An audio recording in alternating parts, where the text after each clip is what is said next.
ಪ್ರಶಾಂತ್ ಹೋಗಿ chalk ತಗೊಂಬಾ. Ma'am Prashant ಸ್ಕೂಲಿಗೆ ಬಂದಿಲ್ಲ. ಬಂದಿಲ್ವಾ? ಹಂಗಿದ್ರೆ ಈ ಕೋಲ್ ಬೇಕಾಗಿಲ್ಲ.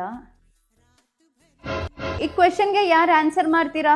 ಓ, ಪ್ರತಿಯೊಬ್ರಿಗೂ ಆನ್ಸರ್ ಗೊತ್ತಾ? ಪ್ರಶಾಂತ್ ಇಲ್ವಲ್ಲ, ಅವನಿದ್ರೆ ಕೈನೇ ರೇಸ್ ಮಾಡ್ತಾ ಇದ್ದಿಲ್ಲ, ಯಾಕಂದ್ರೆ ಅವನಿಗೆ ಆನ್ಸರ್ ಗೊತ್ತಿಲ್ವಲ್ಲ. ಪ್ರಶಾಂತ್ ಮಾತಾಡ್ಕೊಂಡೇ ಇರಬೇಡ, ಸುಮ್ಮನೆ ಕುತ್ಕೋ.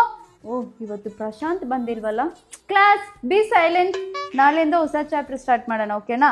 ಕ್ಲಾಸ್ ಎಷ್ಟು ಸೈಲೆಂಟ್ ಆಗಿದೆ ಅಲ್ವಾ? ಪ್ರಶಾಂತ್ ಇದ್ದಿದ್ರೆ ಇಲ್ಲ ನಾನು ನಗ್ಸ್ಕೊಂಡು ಮಾತಾಡ್ಕೊಂಡು ಇರ್ತಾ ಇದ್ದ. ಆ ಟಿವಿ ಇದೆಲ್ಲ, ಆ ಟಿವಿನ ಡಿವೈಡ್ ಮಾಡಿ ಅದಾಮೇಲೆ ಬರಿಬೇಕು, ಅರ್ಥ ಆಯ್ತಾ? ಪ್ರಶಾಂತ್ ಬಂದು ಬೋರ್ಡಲ್ಲಿ ಇರೋದನ್ನ ಎರೇಸ್ ಮಾಡು. ಓ, ಪ್ರಶಾಂತ್ ಇಲ್ವಲ್ಲ. ಕ್ಲಾಸ್ ಲೀಡರ್ ಯಾರಪ್ಪ? ಬಾಮ, ಬೋರ್ಡಲ್ಲಿ ಇರೋದನ್ನ ಎರೇಸ್ ಮಾಡು. Contribution is purchase, distribution is ROC, ಮತ್ತೆ ರೀಕಾಲಬಲ್ ಡಿಸ್ಟ್ರಿಬ್ಯೂಷನ್, ಈ ಮೂರನ್ನು ಬರ್ಕೊಂಬನ್ನಿ ನಾಳೆ, ಸರಿನಾ?